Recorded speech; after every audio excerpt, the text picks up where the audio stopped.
Welcome to the Brew Knowledge Podcast, brought to you by Brewlogix.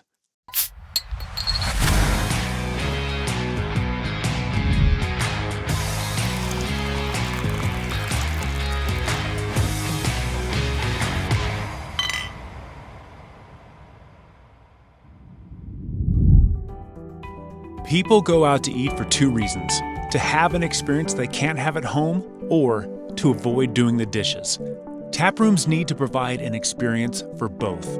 Our next guest knows hospitality and will help you cultivate the talent to pull it off.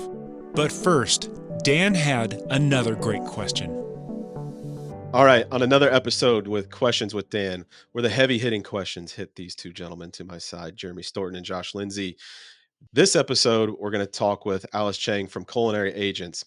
And on that topic was staffing, and you guys are great educators, been in the education business and the craft beer for quite some years. What I want to ask you guys are, what are some things that you have seen draw people to jobs when it comes around the education that they're offering, and also some easy ways for businesses, organizations to offer a type of education to keep staff around longer? Is there some, incentives to get people educated? What is a cost? What is a low cost? What is a middle cost? What is a high cost of really elevating your craft beer program? Jeremy, I'll start with you. Yeah, that's a big question with a lot of points. So let's just kind of start with simple. And the reality is a lot of people, at least in the U.S., get into waiting tables, bartending, and that sort of thing, uh, out of the convenience and the flexibility. People going to school, et cetera, et cetera. In other countries, it actually is a bona fide profession, and uh, but from my experience within that context, some of the better places that I had where if they had a new menu item, it's like we're all going to gather around and taste it. So we have experienced it, because you can't sell something that you don't know a thing about. I mean, let's be honest. And I've mentioned this before, if the three of us went to a car lot and said, "Tell me about this Porsche," like, I don't know. It's like, well, we're not going to buy the Porsche. And that's just another reason why we're not going to buy the Porsche, right? We need to understand what the food tastes like if we're going to try and sell the food. We need to understand the beer if we're going to try and sell the beer. And we need to understand what the experience that this particular place has to offer, so that we can sell that experience. And that comes with discussing it with your coworkers, with your managers, having access to try it, and all that sort of stuff. And this is the beauty of the beer world, where we can open up a bottle or pour a pint on off a draft. And the wine world doesn't quite have that. If we have $100 bottle of Caymus Cab, well, we're not going to get a chance to really try it. So how are we going to sell that $100 bottle of Cab, right? So it just really starts with that, having that exposure, having that experience, and then developing your own relationship with, like, here's this beer. I think this is amazing with this dish. And so I'm going to share that experience I have with my guests. And that's how I have experienced and have seen people turn their guests into raving fans. They go from gophers to guides. It is just creating this environment, but that comes from education, that comes from experience and exposure. In having, your leadership at your bar, restaurant, tap room, whatever, allowing you to sample those products, allowing you to take that time to educate yourself on what is being poured in Well, your. I would go one step further, because there are those people who allow it, say, yeah, go ahead. And so that takes the inner drive of this individual person. But if you have a tap room, if you're a tap room operator, mandate this. This is Yeah. part of our workflow. We're going to get here early. We're going to set up our stations. We're going to take 20 minutes to kind of go over this new thing. That's the low hanging fruit, and it has huge impact, not only on the morale of your staff and the camaraderie of your staff and keeping them around longer, but it also adds uh, quite a bit into your servers' pockets, as well as Yeah. your till. So it all lays in there. Yeah, and I think that thought leads right into kind of what I was going to say is, you've got to build it into your culture. So from the beginning, and if you have an orientation, putting beverage, putting food samples, putting things in front of your staff to kind of build the culture from the very beginning that we embrace the products that we serve. We will tell you, we will give you the tools that you need to go out there and one, experience them for yourselves and enjoy them, hopefully, but two, be able to go share that experience with others. So whether it's orientation, whether it's a training period, getting that started, and I think that's a pretty easy, low effort approach. Pre-shift is another great thing, building that in, whether it's a beer of the week or beer and food pairing of the week, or whatever our new thing is, or maybe it changes monthly. There's a couple different ways that you can go about it, but hyper focusing on one product, making sure that everybody gets exposed to that product, and then kind of doing a little bit of Q&A. Hey, share your success stories. How did you describe this beer where you had a consumer say, oh yeah, I want that? Or was there an opportunity where you wish you knew more about the product, and like somebody asked you a question that you didn't know the answer to at the time and you had to go find that information? So I think that's another like knowledge sharing, low effort way to go about it. And then obviously you can get way more advanced, right? You can do dedicated training time where you bring people in, off their traditional shift, and you're going through curated education programs, whether it's something as simple as 15 minutes before their shift, they're clocking in early, and you're going through something a little bit more advanced that you wouldn't be able to hit in pre shift, or something even more complex where, hey, it's an hour class and we're trying to get multiple groups of our staff through this so that we can build this baseline. And then you can have series. I used to previously teach a 16-week sensory course where it was 2 hours a week and 16 weeks in a row. There was exams, there was all kinds of things, and that's a very expensive way to go about it. But you get a much bigger impact in some cases. So, and I think to all of that, one of the things that we did is we measured the employee satisfaction through these processes.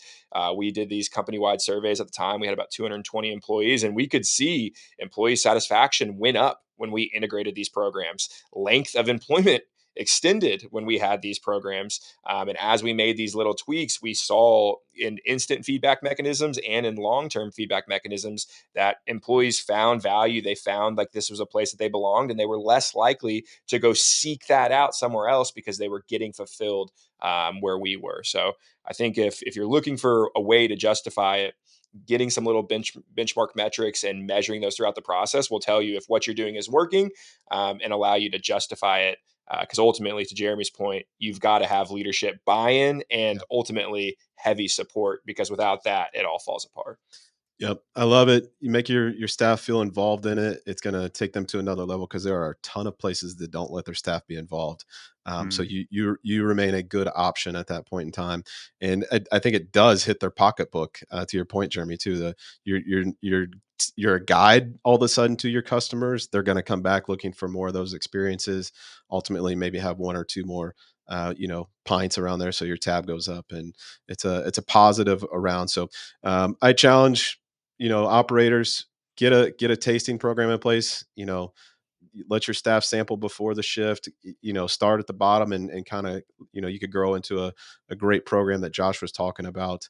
But at the end of the day, provide great experiences, and I think you'll have some staff that sticks around, and you'll be a desired place to come work at too.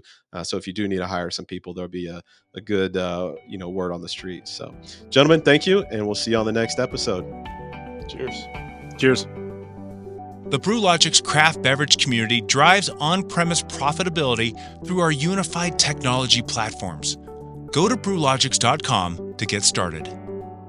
And now, our interview with founder and CEO of Culinary Agents, Alice Cheng. Welcome back to the Brew Knowledge Podcast, everyone. This is a guest. I'm excited. Alice, I can't say we go back. I mean, we haven't hung out, we haven't met in person, but you and I had a fantastic conversation a couple years ago. Forgive the shameful plug on my podcast, Good Beer Matters. And we talked about hospitality. We talked about the value of working in that world, and the hidden value of it, and all that stuff. So that, if you're interested in that topic, go back and listen to that episode, because we really kind of understood that there's a lot of skills that people get working in the hospitality industry that are useful, not only hospitality but beyond it. fantastic conversation. So that's my quick plug, but it kind of lends us into this conversation we're having today to kind of talk a little bit more about that and what we can learn from your experience and your knowledge working with hospitality and culinary agents and all that stuff. So without further ado, Alice Cheng, thank you for coming on. I'm going to do a quick little introduction just so people know who we're talking to. But you are the founder and CEO of Culinary Agents, whose mission is to help talent succeed in their career, but talent within hospitality, front of house, back of house. But I love this from what you shared with me and what you put out there is that you've also worked for IBM for a little over a decade and got to participate with a tiny little startup called Netflix at the time while you were working with IBM. Do I understand that right? Yep. Yeah. That's kind of cool. Just a small one. Uh, just a small one, just a little like, hey, I've got an idea. I don't know if that's going to Yep. work, man. Let's try it anyway, and well, it worked. So I love that. But you spend a lot of time in hospitality. You spend a lot of time trying to help people develop skills and work in hospitality. So I now need to tell myself to stop talking. Please, did I leave anything out? Anything pertinent and important to this? No, absolutely. I mean, you covered it pretty well. I think the only thing I like to always say is that this industry is like the center of gravity. I worked in hospitality when I was younger across multiple areas, and then I left to spend many years, 13 years, with a large technology firm doing all sorts of things. And then, this industry just dragged me back in. Yeah. And, I love it. There's so many facets. It continues to change. And I'm very excited here to talk about more.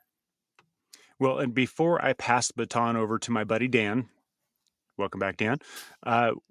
What is Culinary Agents?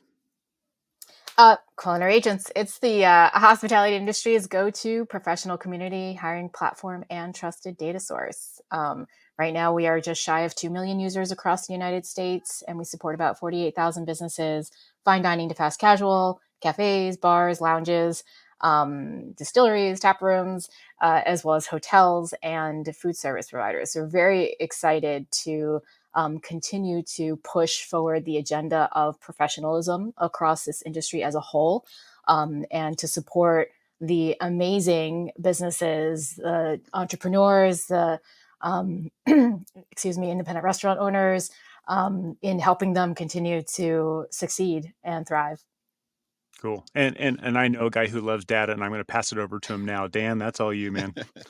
I do love data, and yeah, it's fascinating what you do, and the importance I think for the continued growth of hospitality and making sure that talent gets opportunities to grow and to learn different skill sets along the way to help continue to grow this industry as a whole.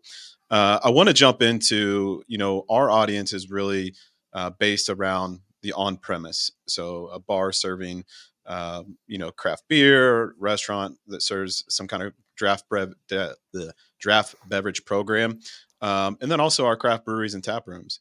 And so we're seeing this shift right now, really with the craft brewery side of thing, of they are becoming hospitality driven. It's no longer just serving a pint of beer over the bar, and they are successful and make a living doing that anymore. The expectations has risen.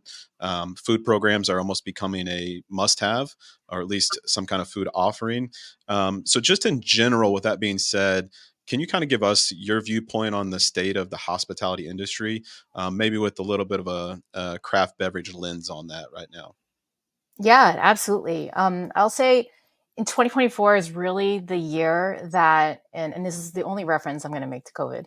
2024 really is the year that we have seen at a high level across the board, kind of this new norm that everybody has been talking about. I think, 2022 people said, oh, this is the new norm, and it absolutely wasn't. And then 23 came around, and 24 is when we saw businesses across the board settle into kind of their new norm. And by that, I mean, there's a lot of experimentation in the previous years, both with new types of revenue streams. Do we offer events? Should we, expand our food menu? What does that cost, et cetera?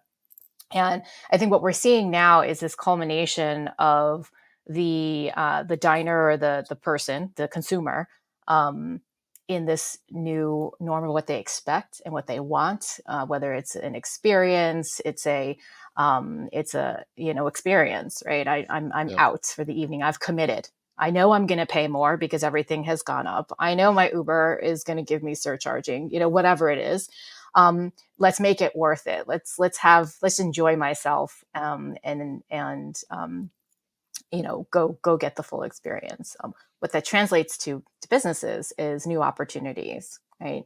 New opportunities to engage that consumer differently, to expand your offerings, to increase your revenue, to potentially delight that consumer differently, and that is open to interpretation, right? How are you going to make your tap room, your brand, your experience stand out from another, so that in the future, when this person is deciding whether or not they want to spend their money or choose with their dollars, they're picking your establishment and your experience. So, real quick to lean in on that, like, what drastically changing like a viewpoint from an owner operator? I think to your where you were going is like you have to offer an experience now so that they make a decision and they feel like they are making the right decision where their dollars go. How has that drastically from an operator's view is like what they focused on to your point 2 years ago versus what they have to focus on a day to day now? Is it embracing, different methods of marketing? Is it embracing different methods of reaching consumers or, raising the offerings that they have, with, some kind of elevation of like, food pairings or something like that? Like, do you have any examples or I guess some thought behind that? Yeah, I mean, I have some thoughts and I have a specific example. I think it starts with kind of a deep dive internally with what do you want to be known as, or what experience do you want to provide? If you're just like, I am this, that, and the other, and that's what we're going to be, great, be Yeah. that and brand yourself and make it known that that is what you are. But where I think it gets muddy is if you don't know what you want to be and you're still trying or you're experimenting, right? What a lot of people are doing the past couple of years. That's where it gets potentially confusing, and both resources and frustration and all that kind of come to a head. An example I'll just take, and I'm going to plug for my friend here unintentionally, is the Greats of Craft, right? That started as, in my neighborhood, kind of a small place right before the pandemic, offering, a great, small bar experience, but then a retail experience where you can grab and go. And they selected, had a great selection of craft beers, etc. And it was a fairly small corner spot. It didn't serve food or anything at the time. Then during the pandemic, as they were continuing to evolve, they started offering, little bits of food, types of offerings just to go with their beer offering. And I may be kind of mashing this up, but this is my perspective. And then they evolved into, outdoor, into like a cafe. They started having a day experience. So, tapping into the folks who wanted to sit and on their computer all day, and sip coffee and whatever. They didn't want to have beer. They wanted to have a croissant and then, and get out of their apartment. Right. So they really tapped into that. Fast forward in a couple of years, they just recently, and I just drove by it by accident. They just opened this gigantic spot in Long Island City that has like like a rooftop. They have food offerings. There's events. You could have a wedding there. I'm sure it's massive, and it's just to me it's beautiful because it's this clear evolution from chatting with Joe, one of the owners, very early on, where he was like basically setting things up, and then watching them get to this point where he's like, I'm going to be staffing for like, this giant space. And, now they're offering events. They have training classes. There's like cooking courses, probably also. I'm making that up, but, the possibilities are there. Right. Sure. That's awesome. Well, and I love that idea. You kind of made me think about how, not every bar you need to be what you intend to be, or kind of be yourself type of thing is kind of the message that we got it just a minute ago. But like, if I wanted to open a dive bar, just be a dive bar. Those are great. A lot of people still go to dive bars. If I want to go to a sports bar and Shout it have from the wings and watch the rooftop. game, yeah, it's just like, if that's your thing, then do it. If you want to be that brooding, we're going to have we're going to have cable knit sweaters and read Lord Byron and stouts only out of a brooding mug, then great, be that place. So whatever your place is, that's great. But I guess my question is, for those people who are managing these places or running these places, owning these places, generally speaking, across the board, what are people doing really well and what are they doing really not well from your perspective?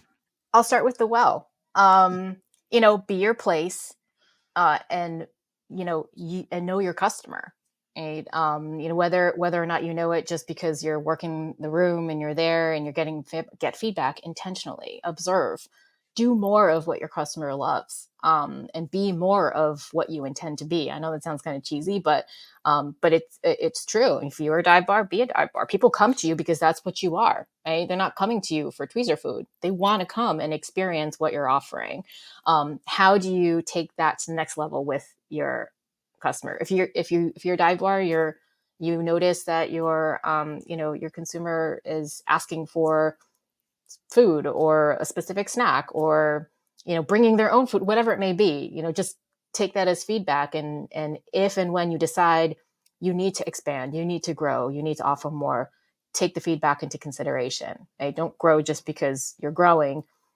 Do it intentionally. I feel like that's the thing that I always say with anything is, internally we always say plan for the plan. Like, okay, what's the plan? What's Yeah. the plan for the plan? I think when gone is the day where you're just, like I said, experimenting and doing knee-jerk reactions, because that's when you're wasting time and money and potentially frustrating your teams, right? That have to continually adjust, and relearn, and all these things. Clarity is I think key in many instances. Where I think an example would be where it's not working is, when you start doing so many different things, your identity starts getting clouded, and people are unclear as to what you're trying to be. Right? You're having a little identity crisis, and in times of turmoil, that's fine, right? What we saw in the past couple of years, but we're on the other side of that, knock on wood, in Yeah. most Yeah. cases.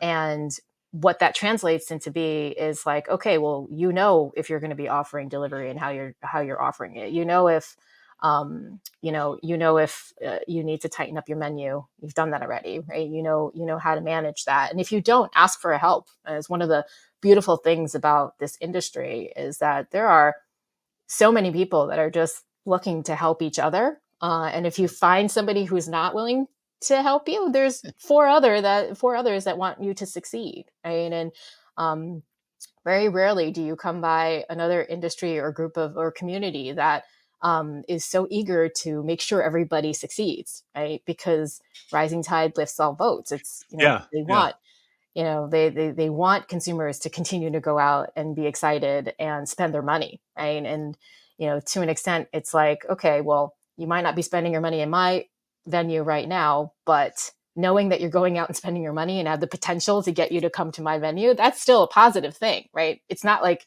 they're just sitting at home not spending any money. Yeah. Right. And maybe don't ask the competitor across the street, but plug Well, into a community that has no vested, loses nothing by your success. yeah, or make sure that Right? your identity is so different and unique from the Yeah. one across the street, you could collaborate with them. Yeah, I think about. Yeah, I was kind of laughing. I was thinking about those places where you go and it's like, okay, here's all the American food, here's the Italian food. Oh, and they've also have sushi. Those restaurants where it's like, if you have everything, therefore you have nothing. So, and none of it was good.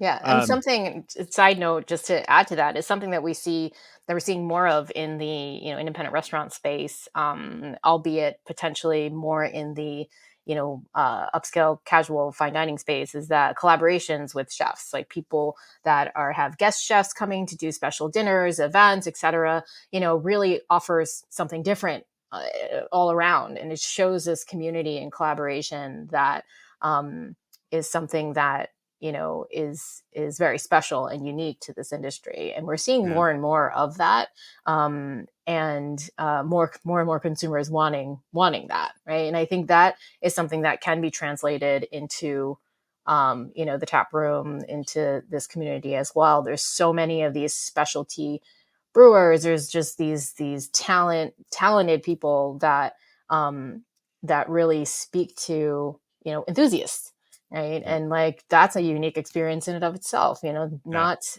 dissimilar to like wine, where they have like wine dinners, or they have the winemaker come. You have the brewer come, or somebody talk in education. And I feel like people who enjoy this stuff, will double down on your offerings because they can't access it. You bring up another thought. As you may remember, I've been banging the drum on staff education and better education, whether it's beer, food, whatever. In my case, beer. Um, but just banging that drum of education. So if we're trying to create better experiences, whatever our shtick is, dive bar, sports bar, fine dining, whatever it is, eh, what is your take on the changing demands, the value of staff education? Because if Dan's the owner and I'm the manager, we can only interact with so many guests at once, so we have to rely on our staff. So how much do we extend that education to our staff, and what's the value of it? Yeah. So here's a loaded question. Yeah. I'm going to take 3 steps back and say, you need to focus on how you hire and who you hire.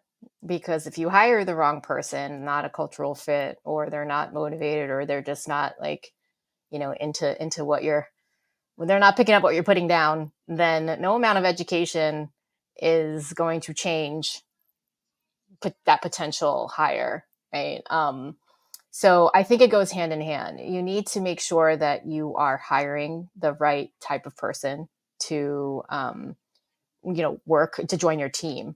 And then you need to invest in that person, in whether that be in education, in experience, just making sure that you are being a good employer and supporting the people that you have hired, right? Because you're going to rely on them, they're going to rely on each other, and you're all going to run a successful business. So I think a key component of continuing education is making sure that you have the right people there in the first place, and that you're looking for the right type of person that fits the culture that you're trying to build um, from the get-go. Then once you have them, you want to retain them. I think education is one of the great ways to continue to motivate your staff, to make sure that they're educated, that they're able to represent your business and your products the way that you intend it to be. They hopefully, because you hired the right person, will be naturally motivated to, extend the enthusiasm, to encourage, both participation and loyalty from customers, to want to come back, who want to learn more, who, you know, eh, you know, positive energy and excitement is infectious, right? And you want whatever you're training this employee on, whether it be product or just how you want something done, you want them to do it in a way that is representative of yourself and your business, and an extension of your leadership, and that when you're not there, when your number two or your leaders aren't there, that you're confident that everybody else is swimming in the same direction. So absolutely Excellent. education. It could also be used as a way to motivate people. Most people, especially if they're interested in specific topics, like they're excited to meet and learn more. That just adds to their bucket of skills and value, right? Because turnover happens, and Yeah. even when you have the best, most happiest employee, it happens, and for whatever reason, Yeah. and that individual um, is going to take what they learned and their experiences and the opportunities that you offered them as a manager and as an owner, and bring it to their next experience, right? And that's, again, another beautiful thing about this industry, is that it's huge, but it's small. And you want whatever interaction you have with both guests and your employees and your team to be positive as they go and continue on their journey. Yeah. I still sing Well, the praises of a restaurant I worked at forever ago, decades ago, just because they invested in us, they invested in me, and it was just one of those things where like they educated us, and to this day, is like anyone says, "Oh, where should I go? Go to this place. It's amazing," that type of thing, right? And so what a great what a great marketing strategy. if you don't retain the employees, right? One thing I've heard you talk on this before, Allison. It's a great. I think owner operators should be ready to answer these questions when interviews do happen. It is, and hopefully interviewees are asking these questions are, hey, what are my next opportunities? What are the things that I have to achieve to get to those points? How are you going to support me? How can I, support in other areas? Things like that. So it's not a one-way street. It's a two-way street trying to get to that conversation. So there's clear expectations and ways to achieve those goals. Because I think the interviewee is also interviewing the business. Like, is this a great place to work? Do they provide me with opportunity for growth and things like that? So I've heard you talk about that before, and I really love that. One thing I want to touch on is, with brewery specifically growing into this hospitality environment, can you give some tips of some things that maybe you've seen or could see, some missed gaps, as people transition to more of a hospitality driven organization? So they didn't offer food, maybe they're offering food, now they have to hire staff. Are there missed gaps, or opportunities to really improve as they kind of grow their organization into this new direction? Yeah, I think, and again, obviously the situation is unique to that particular business and what they're trying to do. But I always emphasize, take a step back, because I I laugh because my team's always like, okay, hold on, because I'm like the idea is like, oh, let's do all these things, and I love it, and then I'm like, okay, 1, 2, 3, go, right, and then I have people that say, okay, great, let's organize this, take a step back, right, and so I do say like planning is really important, even brainstorming and riffing with somebody that you trust in the industry who understands, what your business is and what you're trying to do, or, that is a valuable conversation. So I would say, like, first thing is don't rush. If you recognize an opportunity or a need to make a change or to expand, etc., think through it, plan it out, talk to a restaurant friend. Right now there's so many resources. I mean, you could Google it, you could ask ChatGPT, just gather some information and don't rush in, right? Because there are some logical sequencing if you currently aren't offering food at all, for example, and you don't have like a dining experience. Okay, well, if you want to bring those aspects into your current offering, there's planning that needs to be involved, right? What kind of menu are you going to have, and then from there, and is your dining room set up appropriately? How many seats, et cetera? Like, do you need to reorganize and whatnot? And then, you need to hire the right people, right? Different skill sets, different experiences. What leadership are we bringing in? Where are we today? Where do we want to be? What are the gaps, right? Make sure that your current team is bought in and part of the process, so that they don't feel like change is happening without them, right? So there's definitely planning, I think, that needs to happen in an Totally. iterative process. And then, once you have the plan in place, then it's just, execution, right? That's when the fun begins, right? And you really look to hire in the people with the right skills that will also bring a different dimension, to you, right? If you're hiring people with restaurant experience, um, I would suggest, perhaps during the interview process or even as you're looking in your job description, right, present it as an opportunity. This is an opportunity for somebody who has that experience to bring that experience and potentially help set up systems, help structure, something new.